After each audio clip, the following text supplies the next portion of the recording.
have my fabric ready to go to start sewing it. And once again, my right sides are together. So if the fabric you are using, if it matters if there's a right or wrong side, make sure that your right sides are together at this point.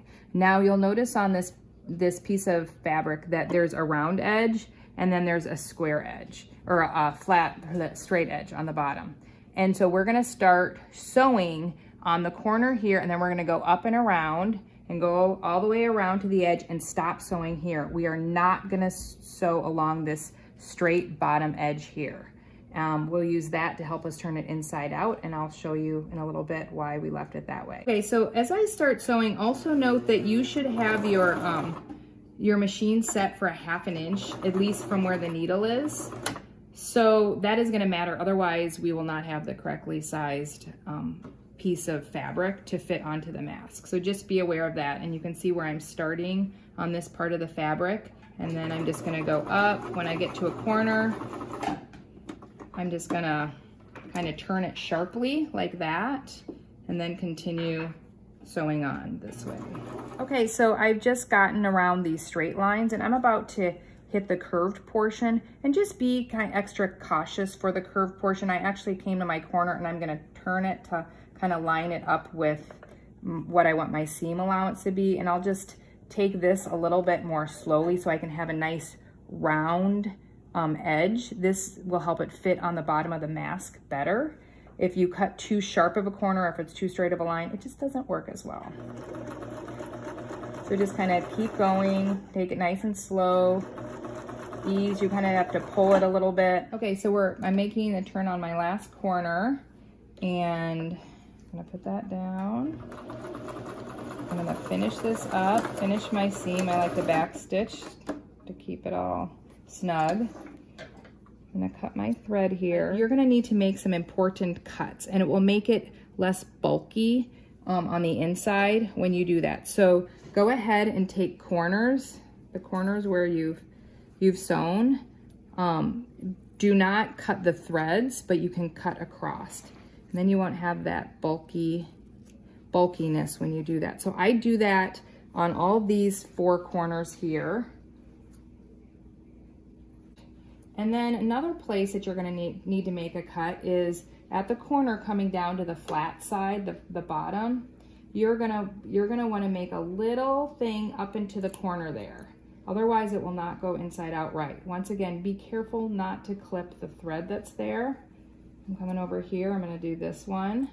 And then another little, and up here at this place, there's another corner. Don't cut the thread, but this is where it starts going into that curve.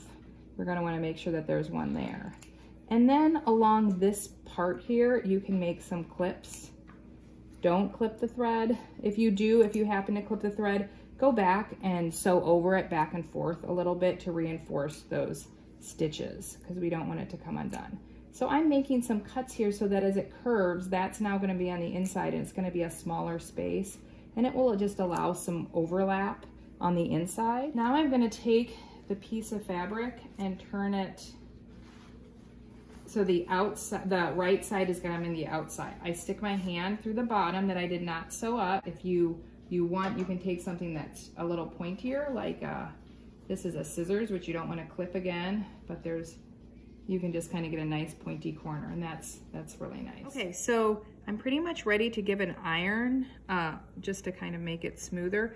This arched edge, once again, I have a pen that doesn't have the ink out, and that's a good way to make that nice and rounded and make it pop out a little bit. I'm just gonna iron it up so that it's a little crisper and easier to sew and attach things, and so everything lines up well, is in one place. It also helps me get this bottom seam ready to go for our next sewing action. So here I'm just gonna roll this once. I'm gonna put a little bit of a hem, or an ironed hem, I guess you could say, right there, just to hold it in place. And then I'm gonna roll this up so that it's kind of flush, and this bottom line now is all straight across. And I'm gonna iron this well, and I'll probably add a pin or two to hold it in place as I sew. Maybe I'll even put a little bit of a steam there to hold it in place. And then my next sewing will be to just sew right across the edge of here. And we're gonna end up sticking the drawstring through this part. Okay, so now I'm getting ready to sew this little drawstring area.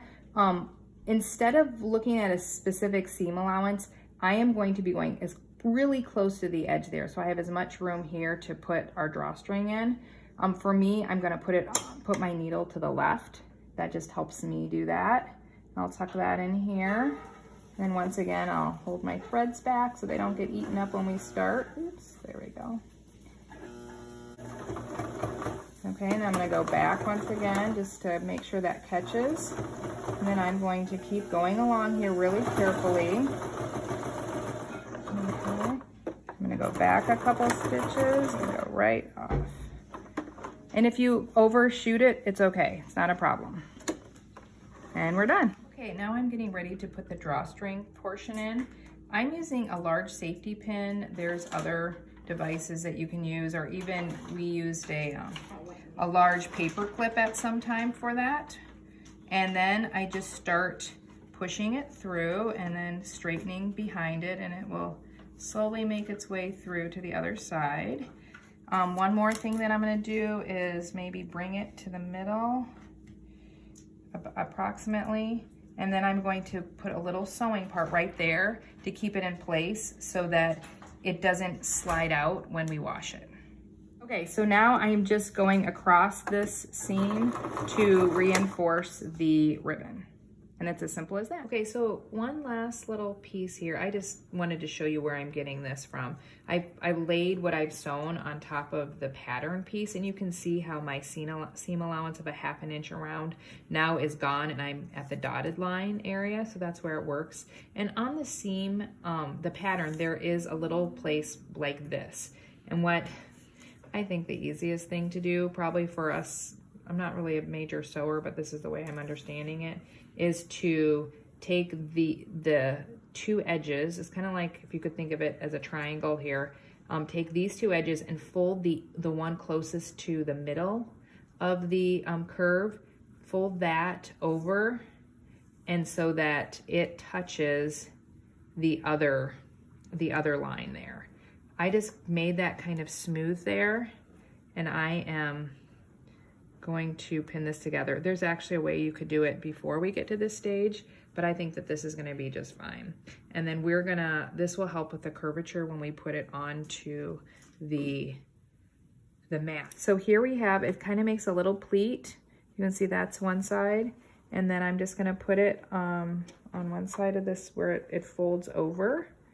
I'm going to just sew across here. I'm holding my threads back, so I'm gonna go back stitches a little bit. Then once I get on here, I'm gonna pull out my pin that was holding it in place and just kind of go a little bit further. It's gonna be really thick, which is a little bit difficult.